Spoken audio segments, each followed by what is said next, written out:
Welcome to the inaugural episode of Sad Lad Salad, an occasional low-effort gaming podcast that I'll make on various topics. I might have some friends on, or do some interviews, maybe talk about game design aspects like emergent gameplay, or persistent open worlds, or even just delve into some spicy news from the industry. Expect it to be between other content, but not be too frequent. At least I hope not.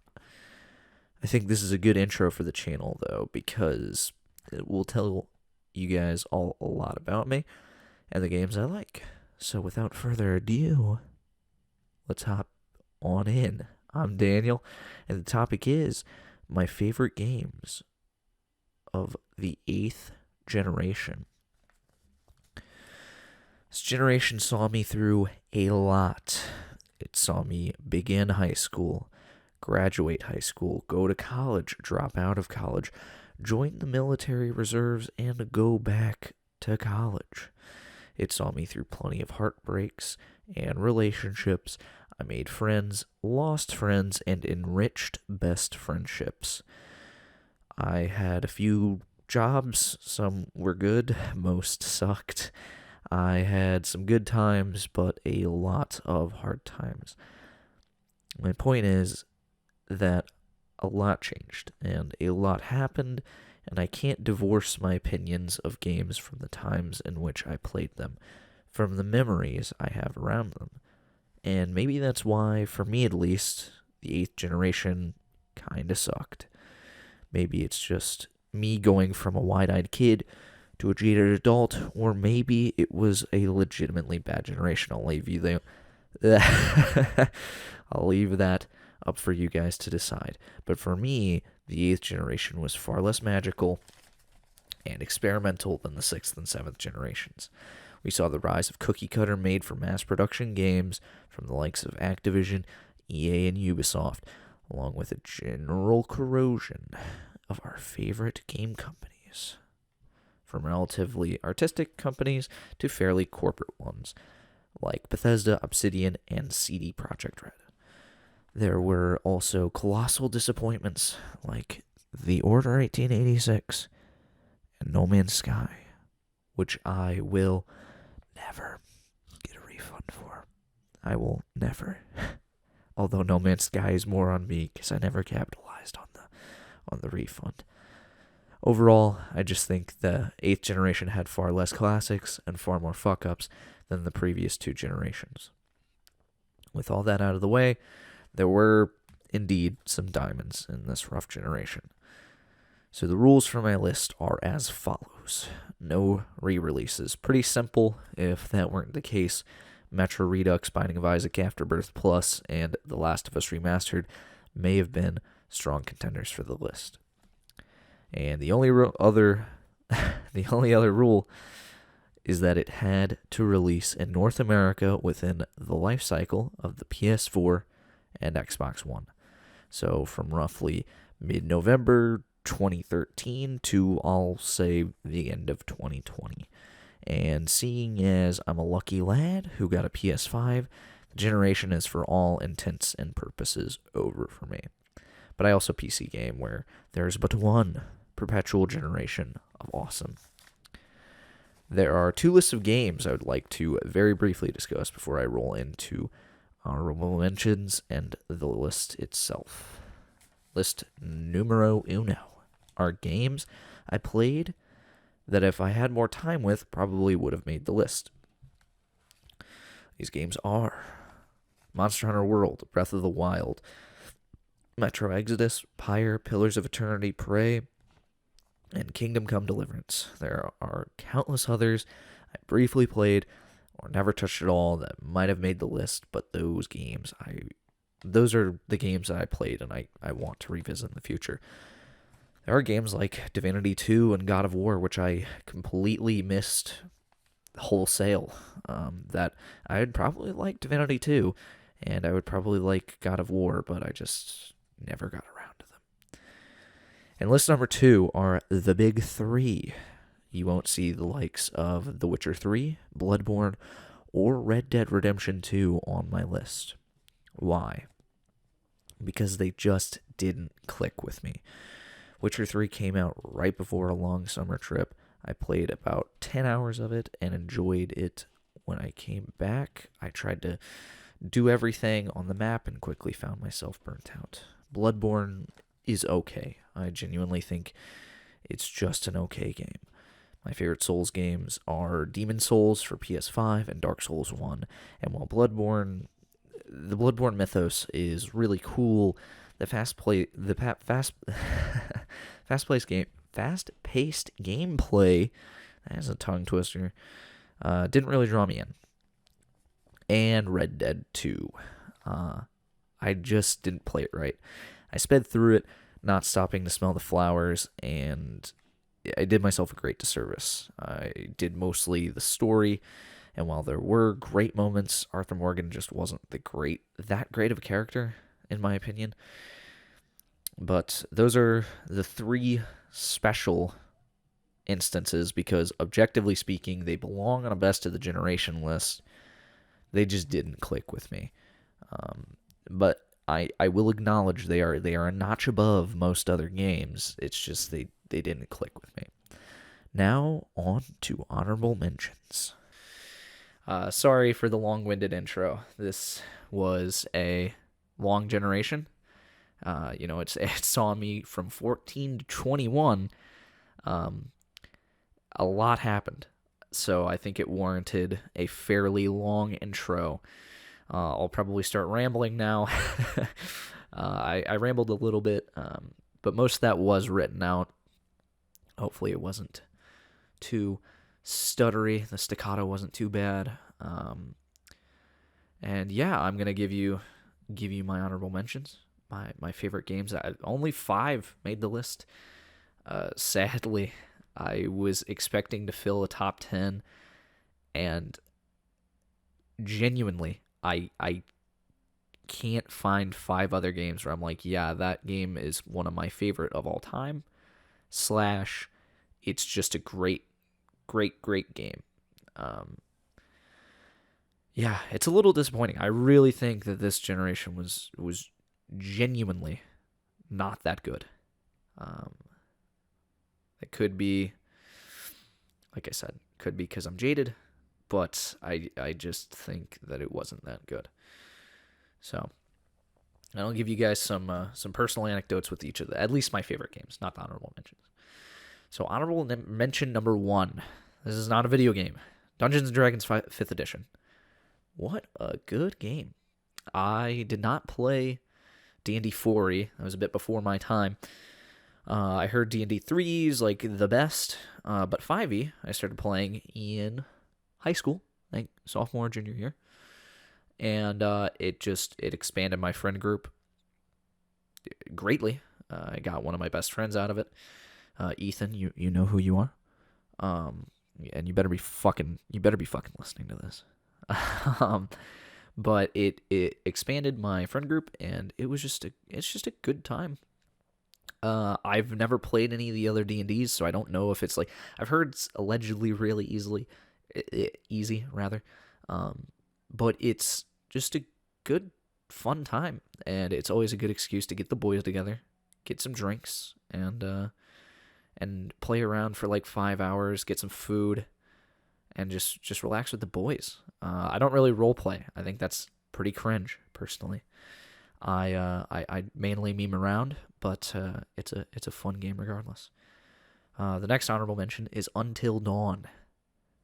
This is the game that Telltale wish they'd fucking make. This is a great fucking game. I don't have any. The time I played it was, I think I finally got around to it like junior or senior summer, something like that. But I played it in the summer, and I stayed up really late playing it, and that's still when I had, like, not too much to do, nothing crazy.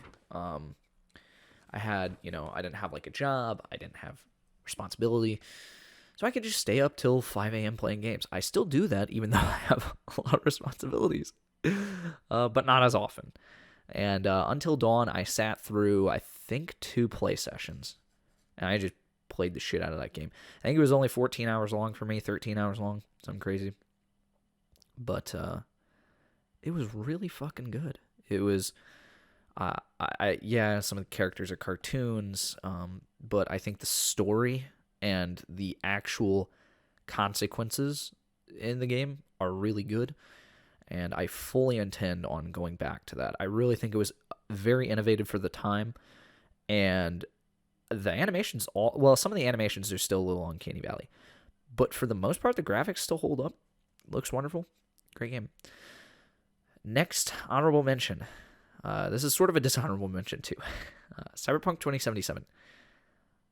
I'm including this because, 95% of the game, in my opinion, maybe not 95, 80% of the game is dog shit.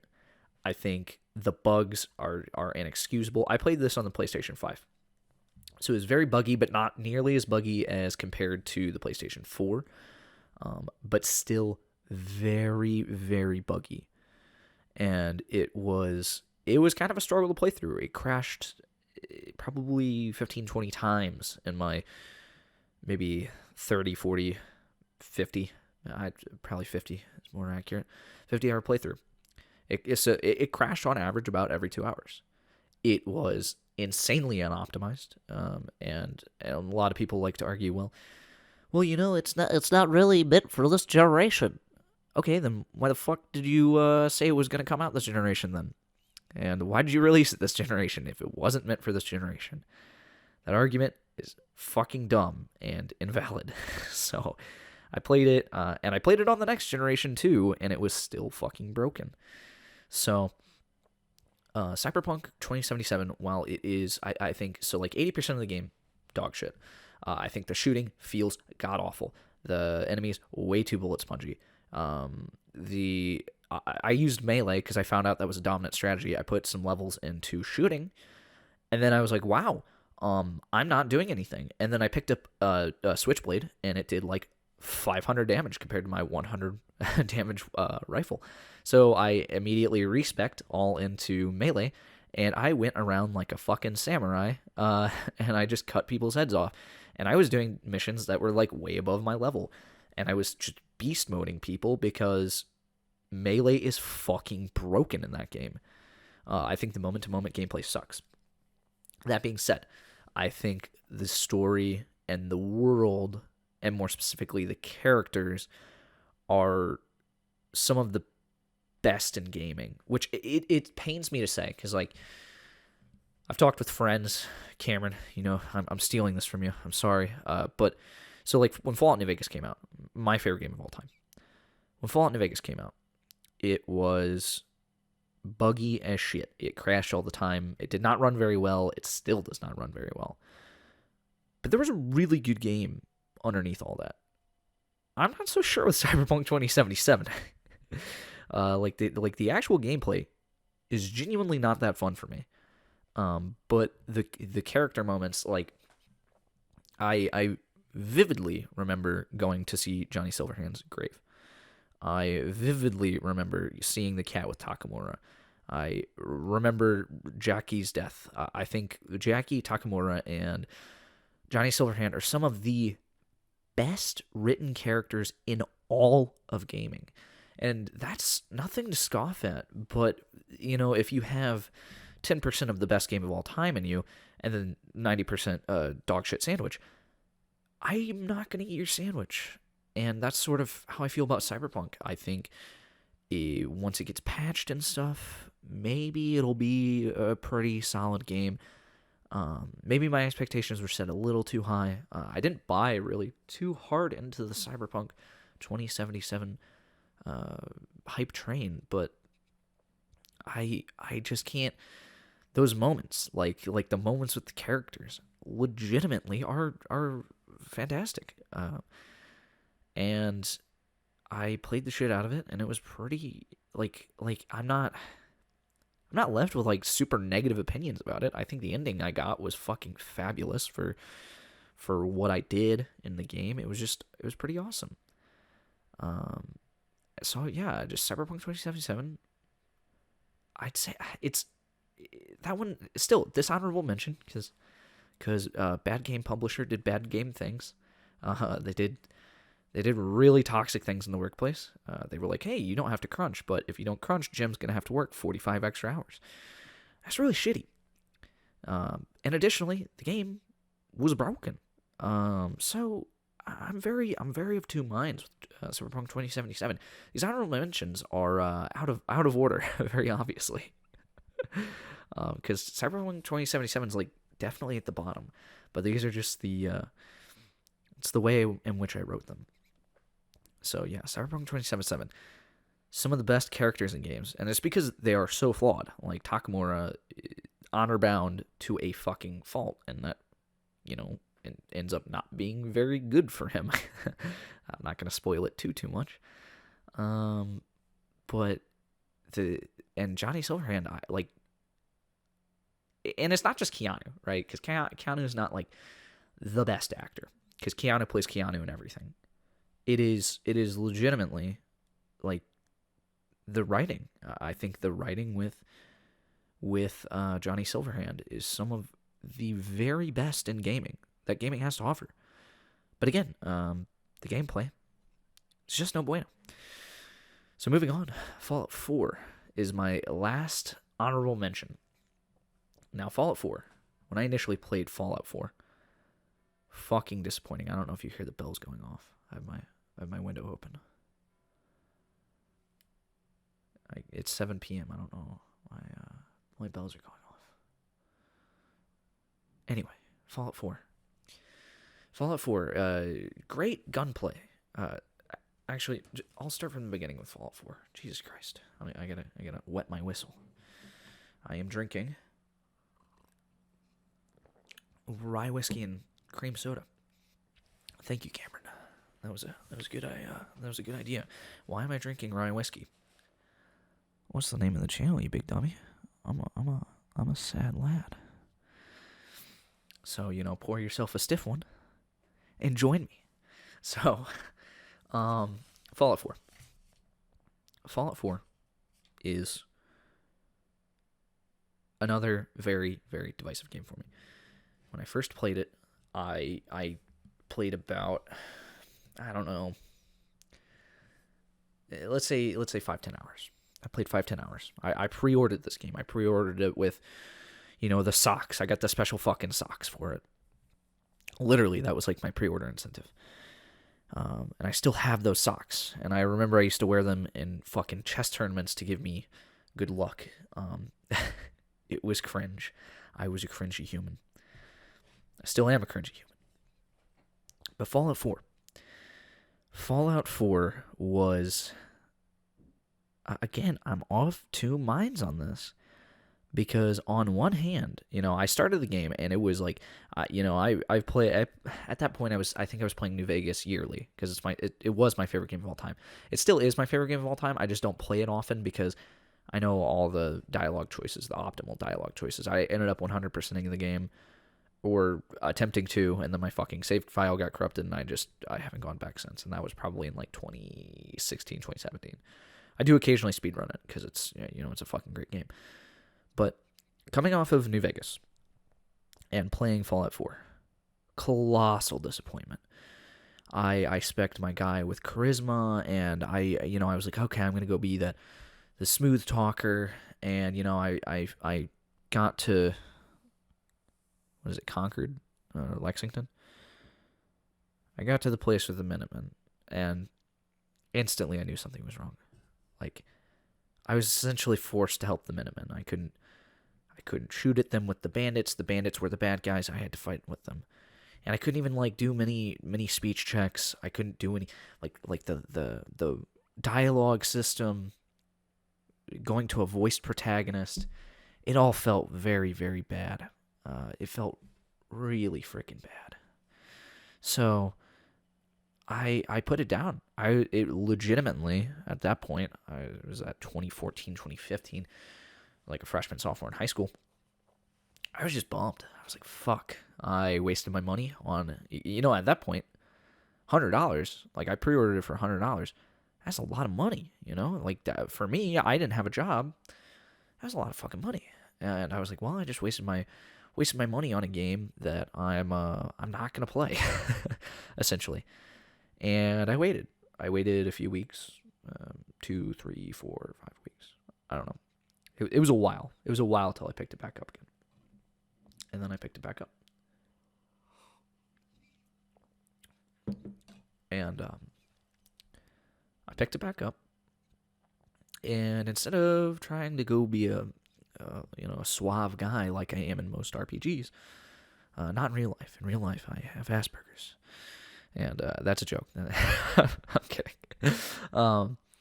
Yeah, but in RPGs, I spec a charisma roll. Always. Fucking always. Like, almost, like 9 out of 10 times, spec a charisma roll, fucking roll into it. Because I like being the suave guy. I like talking my way out of situations. I like making allies. Like, I think of, like, Vampire the Masquerade when I can, like, talk to bosses and be like, okay, well, you're not going to fight me. You'll help me later. Same thing with New Vegas. And those games kind of set me up for failure with Fallout 4, because Fallout 4 was not a RPG, really. It was a shooter with light RPG mechanics. And Fallout 4 was just colossally disappointment. But then I pick it back up. And instead of, I think I might have still spec'd charisma, because I'm fucking dumb and I don't learn my lessons. Spec charisma. But instead of going out this time and getting shit-rocked by a bunch of ghouls, because ghouls used to be low-end enemies, but now they were, like, high-end enemies that did rad damage, and it was, like, all these new mechanics and stuff. The shooting felt fine. The shooting, I never had a problem with. Shooting feels fucking good. Like, the shooting is actually fairly tight. I decided to build. I decided I wouldn't leave the little home area. I decided to just build and build and build. Eventually, I got a bunch of levels, and they said the building wasn't mandatory, which is bullshit, because there's a part in the story where it is objectively mandatory to build, I think it's the teleporter.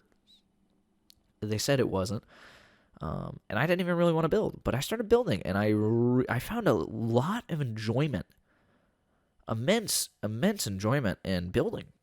And I built all over the wasteland, building these little things here and there, these bars, these little... I built a lot. I spent a lot of time in it. I spent hundreds of hours building. And then eventually the DLC rolled out. Now, I ignored most of the DLC. The building. I did play a little bit of Vault-Tec. I used the contraptions, obviously, on like 1 or 2 bases for the gimmick. And I did a few other things with the DLC. I never really played the robotics one. I did play the robotics one, actually. Played the robotics one simply so I could fucking make robots, and I made like this legion of robots just to like fight off the bandit hordes that kept attacking my bases. Because they, unlike the people there, they didn't really, I don't know, like I liked the robot things, so I kept making robots. But then Far Harbor came out, and that was a game changer, because now suddenly there was a lot more dialogue options. Suddenly your charisma skill mattered. Suddenly your choices mattered. Suddenly you're put in a New Vegas-esque situation where there's 3 factions pitted against each other, and there's not necessarily one optimal... Well, there is one optimal solution, which is kind of annoying, but there's always one optimal solution. But, like... So... And like, even in a sense, it's kind of not optical, because it's... Or optimal, rather. It's not optimal because you still kill people, and you still do bad things, so... And you also replace them with a fucking synth, which is not good. But there's also like the Institute ending, which I went with the Institute ending because he is my son. Like I wouldn't imagine siding against my son in anything. The Institute ending is definitely the most logical and, in my mind, canonical ending to Fallout 4. But I kind of enjoyed the Institute stuff. It was fun being like the Wasteland Gestapo for a little bit, hunting down synths and being like Rick Deckard, fucking hunting down synths and killing them, or sending them back. But with Far Harbor, it changed a lot, and I was like, this is the Fallout game I wanted, and it was a really good time. And, you know, with the updates, with the DLC, with all those things, Fallout 4 slowly became the game I kind of wanted, but still not really. And that's why it's an honorable mention.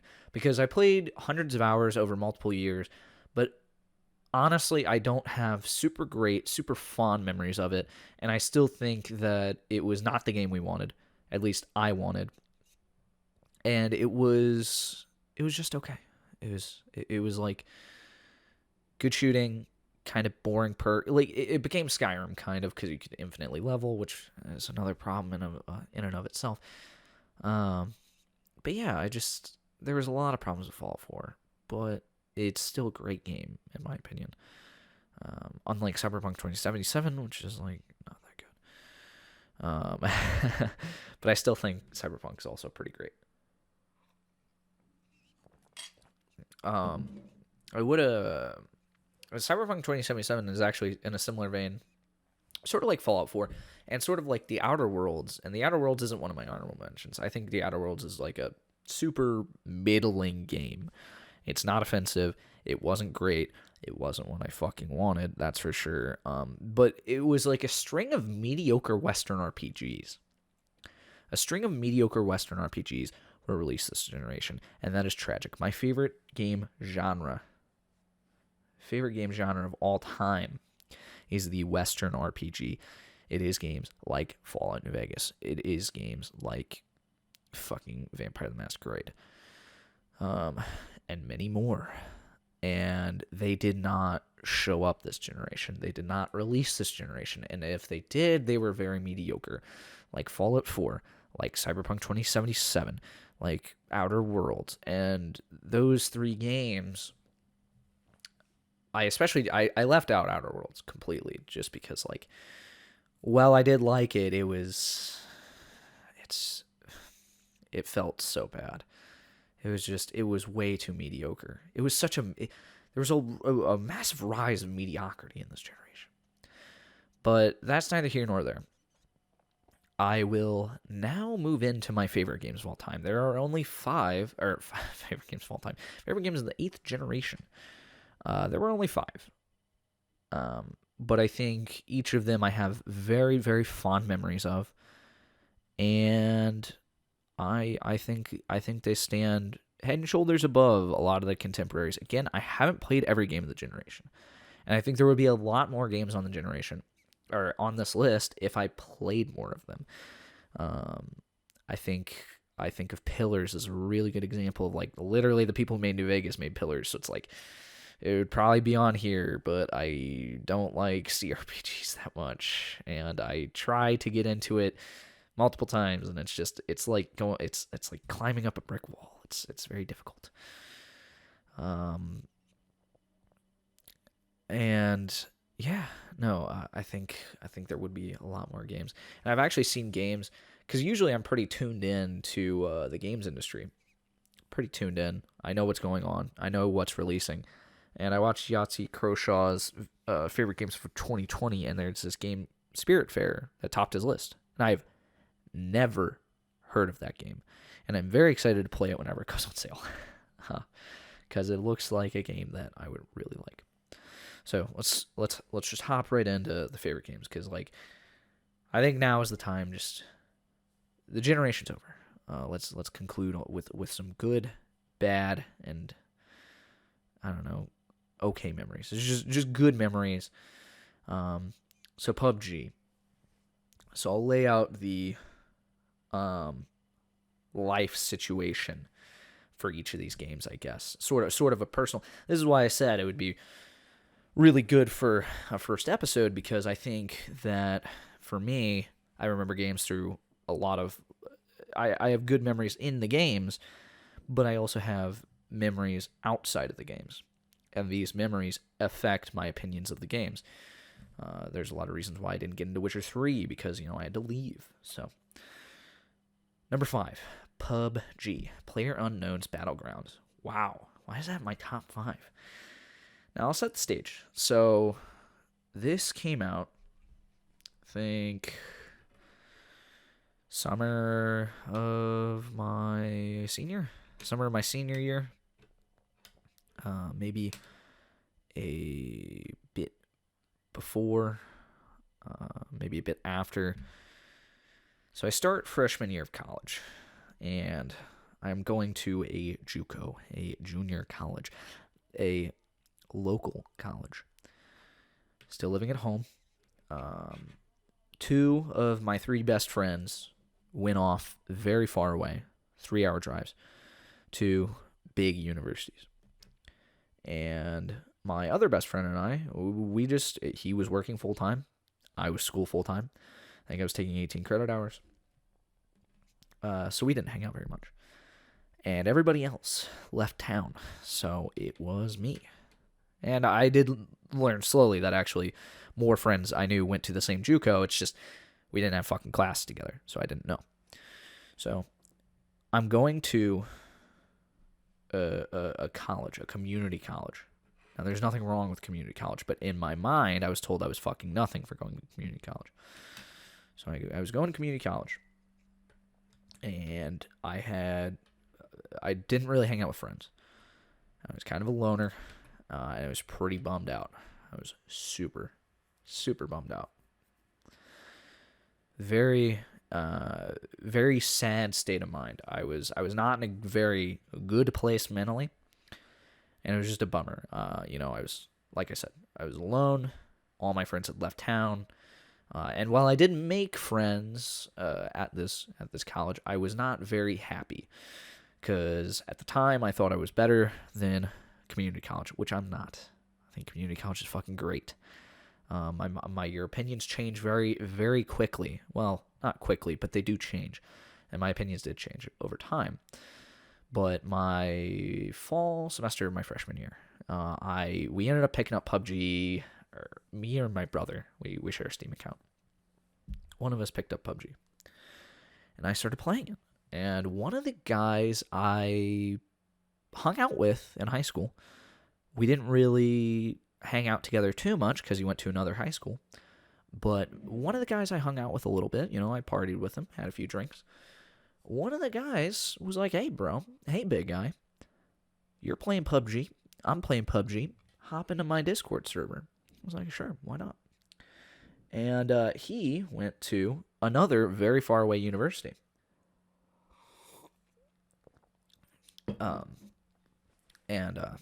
Wow, that's actually a really good drink. I didn't make it. I usually make my drinks really fucking strong. It didn't happen this time. It came out really good. That was a very solid proportion of rye whiskey and cream soda. But yeah, he was like, hey, big guy, hop into my Discord server. Let's play some PUBG. So I started playing PUBG, and then, countless hours, hundreds of hours of PUBG. And this also sort of ties in with CSGO, but CSGO isn't from this generation. Because eventually I got CSGO as well. I got CSGO, I think, in the December of that same year, because I ended up selling enough trading cards to buy it for like $5 at the time. True story. I didn't have much money. I was a broke fucking college student. I traded enough Steam trading cards and got CSGO. And I spent collectively with PUBG and CSGO 400 plus hours in that Discord with those guys. And this helped change my mind a lot. But PUBG specifically, I had a really, really great time, and I don't think it's a good game anymore. I think they've changed a lot, and it's hard to get into. And a lot changed when like Chinese players started playing on North American servers, and then it fucked with the ping, and they also hacked, and there wasn't a very good like reporting system for a while. And then the one lead developer was like, "Oh, you don't want to play with Chinese people? You're fucking racist." That was a big turnoff. There was a lot that went wrong with the game, and PUBG, more of a memory in my mind. I love the memory of my mind in my mind that I was in this really sad place, and then just a couple of guys, one of the guys I played or I hung out with in high school was like, "Hey, hop into the server, let's play some PUBG." And then through that, every fucking night, I would come home. And I wouldn't do much homework because I will say JUCOs are really fucking easy. But I didn't do much homework, or I did it really fast. I did a lot of it at school, actually, because I had big gap time. I signed up for like a 4 p.m. class, and I think one of my classes, like the last class for the day in between the 4 p.m. class, which lasted till 6, by the way. It was kind of an ass schedule. It was like Monday, Wednesday, Friday. But, the last class I had before the 4 p.m. class was like 11 a.m. Like, I think it ended at 11 a.m. So I had this massive time to just go do homework. So I was doing homework, and then I'd come home, and I'd fucking play PUBG or like CSGO for hours with these guys. And I think at the time it was a really, really solid game. I haven't played it much since, sadly, but it really helped bring me out of a bad place mentally, and I was just very thankful for it. So thanks, PUBG. And I think for that reason, for that very strong memory, that is one of my favorite games of the generation. Is it one of the best games of the generation? No. But is it one of my favorite games of the generation? Yes. PUBG did something really special, and it was a good time, and it helped forge a lot of my friendships. So a lot of my EU friendships. Because even though I still, I hopped into the server today, and I went and talked to the same guys I played PUBG with. They're great fucking gentlemen. All right, next on the list, Persona 5. Now, Royal isn't on the list because I haven't played Royal yet. And to be quite frank, I haven't even beat Persona 5 yet. I'm going to probably play Persona 5 Royal sometime soon. Within the foreseeable future. But it is a meaty game. It's a thick game. Now, Persona 5, I think, came out my junior year of high school. And came out, and, like, I think there was, like, a small rift with my friendship with the D&D guys, which eventually got healed. But I had a big non-starter disagreement with some guys from actually just one of the guys, and I had a big falling out, and I was like, fuck you guys, I'm not playing D&D anymore.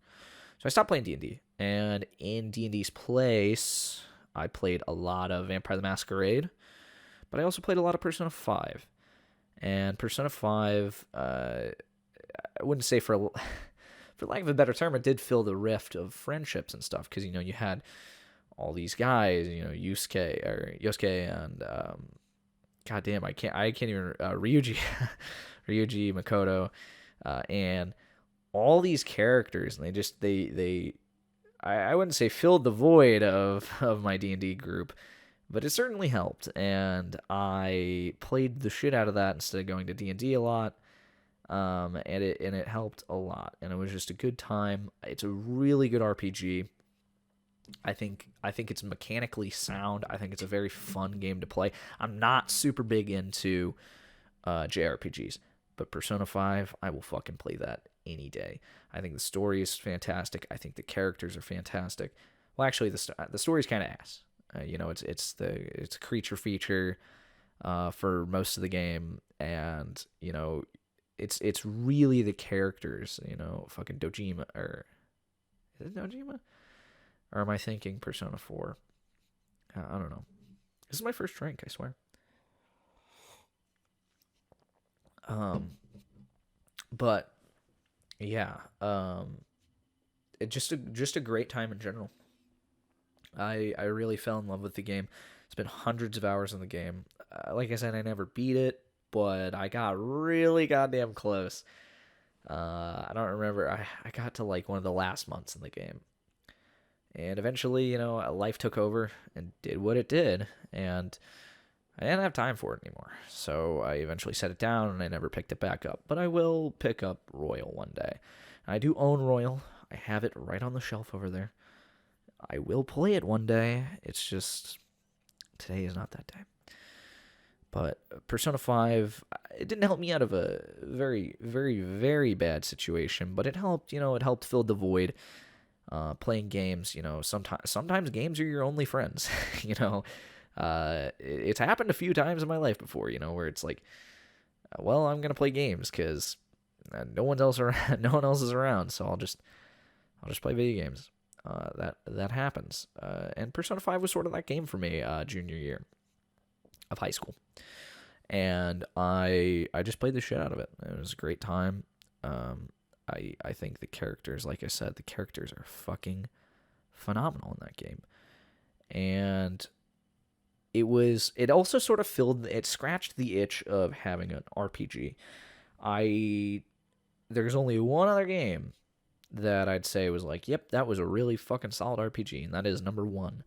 And we'll get to it. But yeah, Persona 5. God damn. What a time. What a time of my life. It was a very interesting, weird time of my life. High school is weird. Doesn't fucking matter as soon as you get out into the real world. But at the time, my friends, I didn't talk to one of the guys for like years, over something relatively benign and kind of stupid. But that rift in the friendship ended up pushing me into Persona 5, and what a goddamn game that is. So, number 3, Hunt Showdown. What a good shooter, and it's still getting updates. It's still getting updates that are fucking changing the game. The next update is the ammo update, and god damn it, I can't wait. I can't wait. I cannot fucking wait for that update. It will be a total game changer. But so to lay the scene out for Hunt Showdown, I purchased Hunt Showdown while I was at MOS school. I was getting trained for my job in the military. Oh, the dog's barking. That's lovely. That's fucking lovely, isn't it? Probably shouldn't have my windows open, but I don't even know if you could hear it with the gain, to be honest. I don't know. It should be fine, regardless of the dogs and all the outside. I live next to a bar. I don't know. My fucking window's open. I live next to a fucking bar. It's a boomer bar. So it's like, they're not super fucking loud or aggressive or anything. It's just like, they're more annoying. They'll like park on my street sometimes. Like, get the fuck out of here, boomer. Go the fuck away.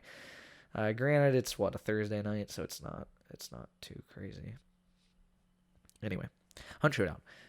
It's probably my favorite shooter of all time.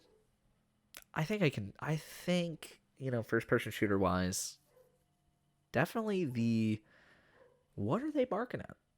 What's going on, big guy? Oh, fucking hell. Yeah, I really hope this isn't taken. I really hope the mic can't detect it. Oh, well, if not, but, oh, God damn it, my dog scratching on the door. I shall return.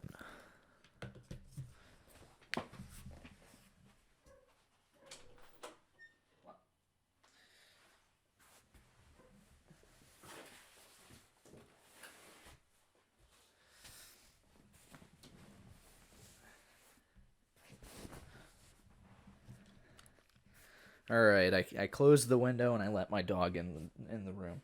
My dog wasn't barking because she's a good dog, but the other dog's a fucking shitheel, and he was barking outside. So, sorry about the inconvenience. If I choose to edit, I'm not gonna edit that out. I'm too lazy. Anyway, so Hunt Showdown, great shooter, great mechanics.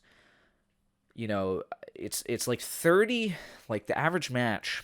I've spent about 140 hours in it. I'd say, I think about 140 hours, especially if you include the test server. So about 140 hours in it. And the average match is like 30 minutes of like tension. Fucking as quiet as possible most of the time. If you queue with fucking randoms, like I do, you'll have some asshole who just shoots into the air at the fucking beginning of the match. And then luckily, some other fucking dickhead spawned 100 meters south and is like, okay, I'm going to go kill these guys. And then that always fucking happens.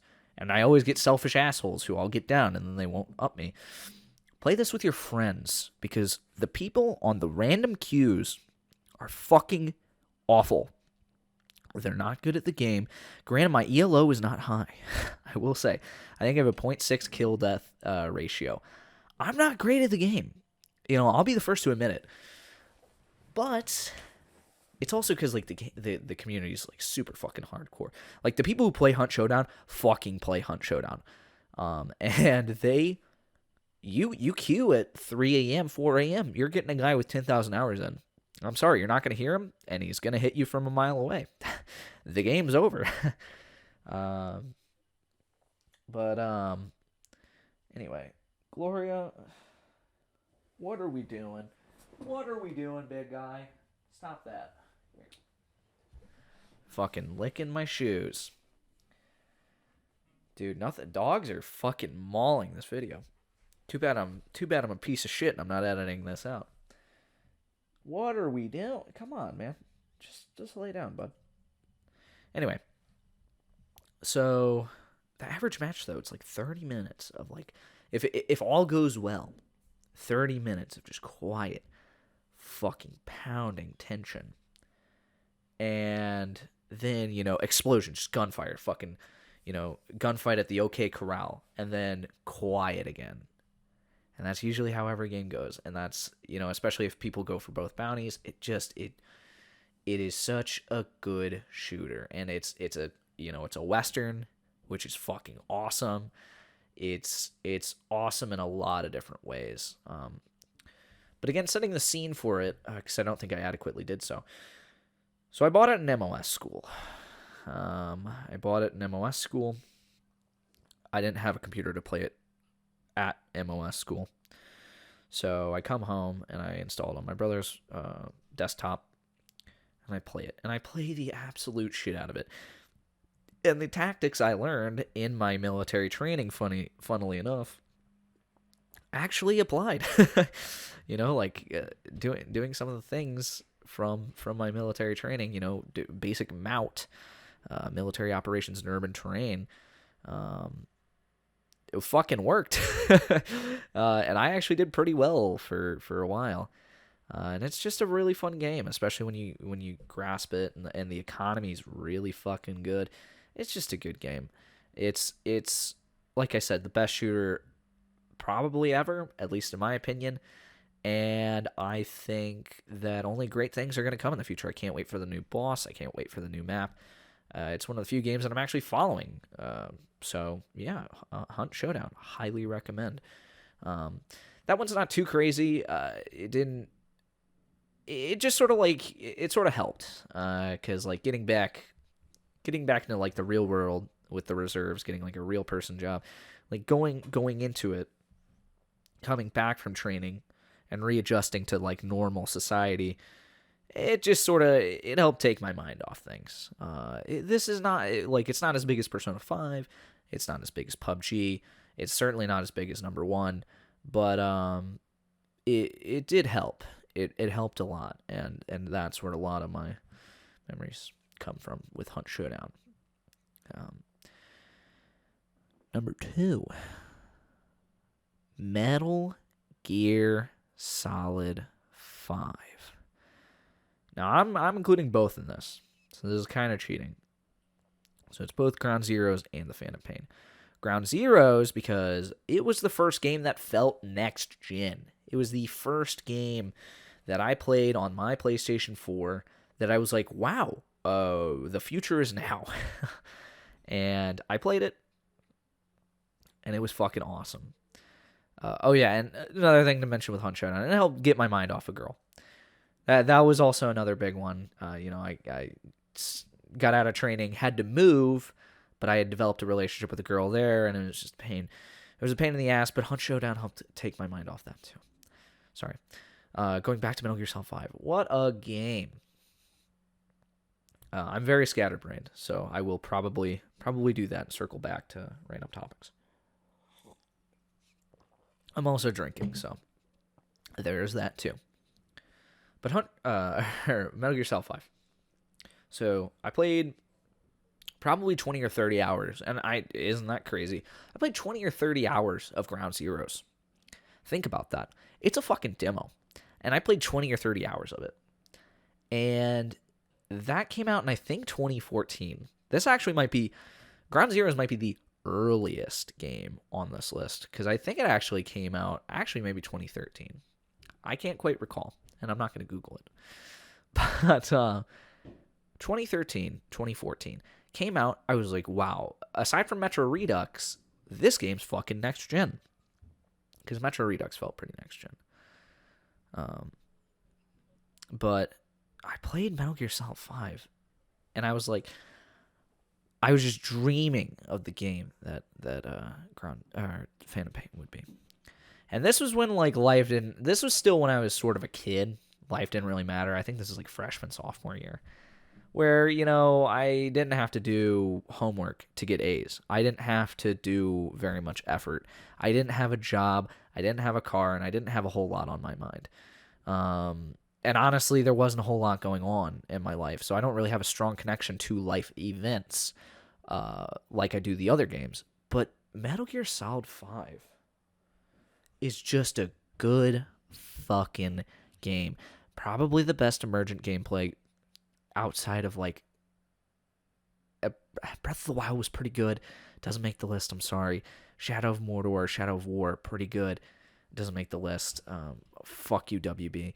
But Metal Gear Solid 5, and I know it's not finished.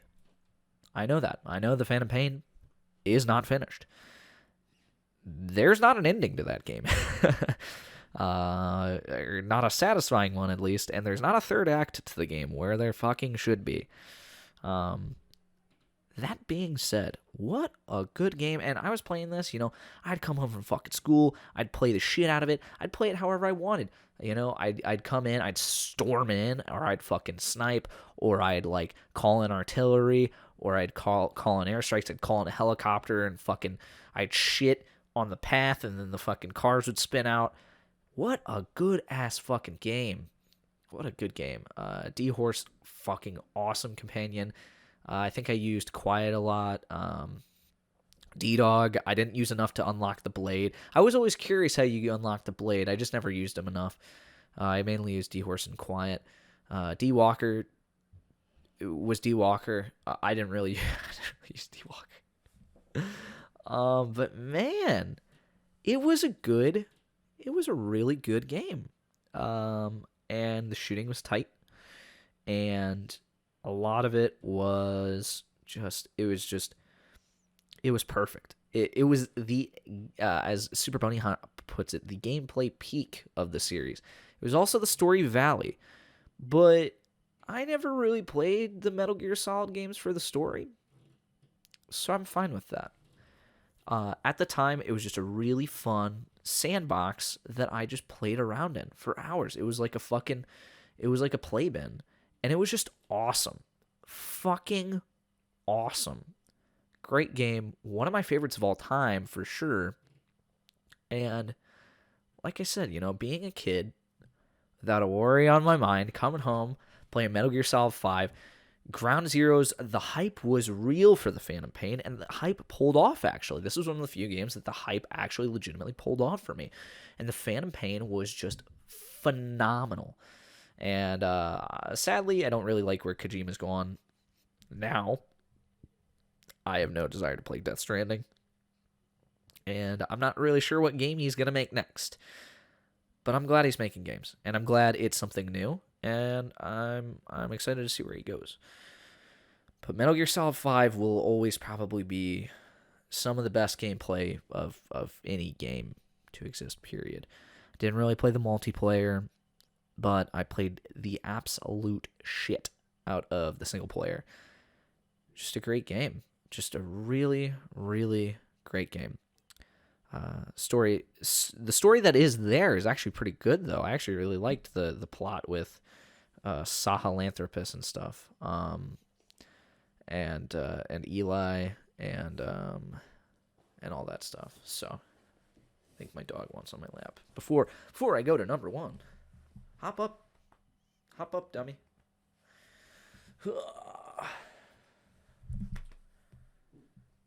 She's like nibbling at my toes, and then she nibbles at my toes, and then doesn't want to get up. All right, I'm gonna have to take her out. Sadly, I gotta pause the recording for this.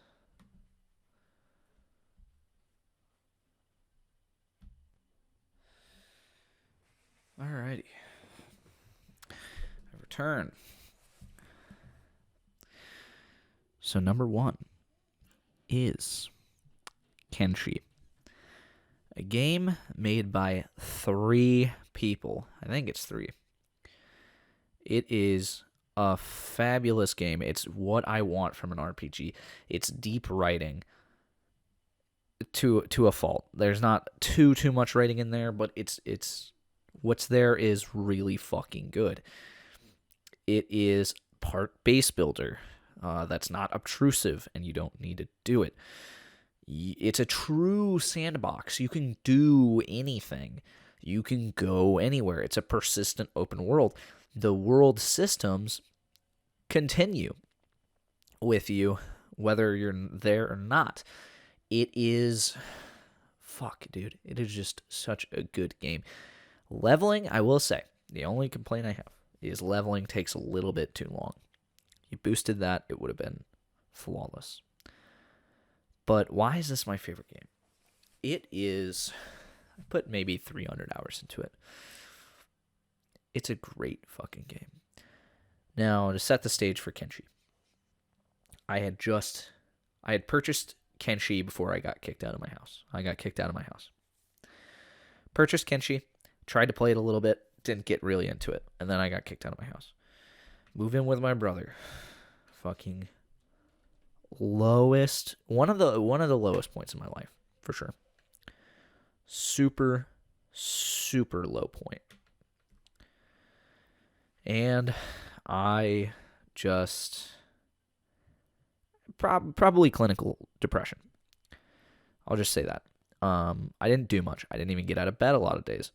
I was just laying around a lot and very sad. But I remember Kenshi. I was like, yeah, I tried it back, when I lived at home, and I didn't like it too much, but I'll try it again. I try it again, and it leads me on this, multi-100-hour journey, where, in real life, I felt fucking worthless. I felt like I had accomplished nothing, and I felt like a general piece of shit. In Kenshi, I went from one person to two people and this was vanilla. I'm starting to mod it now. But I eventually climbed my way to 30 people. Eventually, I built a city. Eventually, I toppled the Holy Nation. Eventually, I toppled the Shek Nation. Eventually, I allied with the United Cities, and I took down the Bugmaster, and I took down Catlan. And eventually, through my grind, through my efforts in Kenshi, I didn't feel so bad anymore. The grass looked a little greener outside. I was happier because I accomplished something. And that something was beating Kenshi, at least to my satisfaction. A small city-state that allied with one of the major factions, and took down the two end-game bosses, including, I think, the Southern Hive Queen. Because I was role-playing as a hive who got kicked out, and I ended up, I think I kidnapped both the queens. And then I beat off their onslaught. So yeah, I went from zero to hero in Kenshi, and that whole story took maybe 150 hours, and I'm still playing it, and I'm still learning new stuff. There's still places of the world I haven't explored. I didn't know fucking lurkers were a thing. The fucking fish people of the south, that was weird. I didn't know that. I didn't know there was a lot of things in the game, but the game keeps surprising after countless hours. And it built enough confidence in me where I eventually, I enlisted in the military. I joined the reserves, and now I'm back on a really good track. So Kenshi kind of saved me. Kenshi did a really great thing. And though games are looked down upon a lot of times by people, they're not art, allegedly, they're all these things. Games do great things. Games can do great things. And Kenshi, I think it's a fucking amazing game regardless of the memories I have around it. took me from one of the darkest points in my life to one of the brightest. And I think that, you know, it's just a very special game to me because of that. And I know for a lot of people, hard games do that. Hard games will like help bring them out of depression and stuff. They'll give them a goal. But, you know, playing those countless hours of Kenshi, it got my mind, it got my mind out of my body. It transported me to this weird, wonderful, wacky world with all its clever little eccentricities. And it showed me that I can do anything I want. I can do whatever I want if I just put enough work into it. If I just keep going and trying, and, you know, you can try and fail, but your failures make you better. And, you know, it helped bring me back to reality that, like, even though I got kicked out, I'm living with my brother, that I can still do stuff.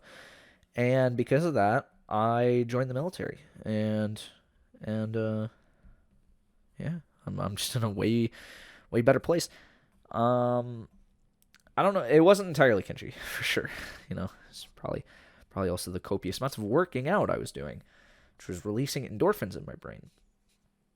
But Kenshi played a massive role in getting my mind off of how terrible my situation was and realigning my thought patterns to being like, yeah, it's bad. We could always get worse. It could always be worse, and thankfully, I am fine. And, you know, I can turn things around. You know, I'm the captain of the ship, and I can turn things around. And Kenshi sort of helped me realize that. And yeah, it just was like, its message was pretty clear. Like, you can get your shit pushed in, but you're gonna be better for it, and you're gonna wake up the next day, and you're gonna be all right. And that was Kenshi for me, and that's why Kenshi was my favorite game of the generation. Is it objectively the best game of the generation? No. Is it pretty? Yes. No. It's bad. It's graphically poor, but it's beautiful in its own ways. It's weird and mysterious, and the biomes are very unique. And the moment-to-moment gameplay is like nothing else. It feels really responsive, but it's like an RTS, which is like really hard to describe to people. It's an RPG, kind of. It's a sandbox, kind of. It's a city builder, kind of. It's a lot of things, kind of. It's Kenshi. And it's why I love indie gaming, because indie gaming is fucking actually innovative, and they try new, weird ideas, whereas the stagnant AAA industry kind of sucks fat nuts. And, yeah, it's just, holy shit, man. It's just, it's not just that it was a great game, it also just helped me get to a better place in my life, and that's Kenshi. I think I'll leave you with that. I know this was a interesting podcast to listen to, hopefully, and hopefully it's one that I get to continue. I have tried YouTube many a times, many a fucking times, and I give up a lot, but I can always try again. And this is my next attempt. So I hope you guys enjoyed. I hope that you guys tell me what your favorite games are of the generation. And I hope you guys took something away from this. You know, got to learn a little bit about me. And yeah, I'm a weird guy. I have a weird past, and I play some weird fucking games. My favorite games are usually I guess New Vegas isn't that weird, but yeah, that's who I am. I'm Dan. Nice to meet you. Um, and yeah, I hope to see you all in whatever I do next, whether that be a sad lad salad or something else. I will see you guys in the next time. Take it easy.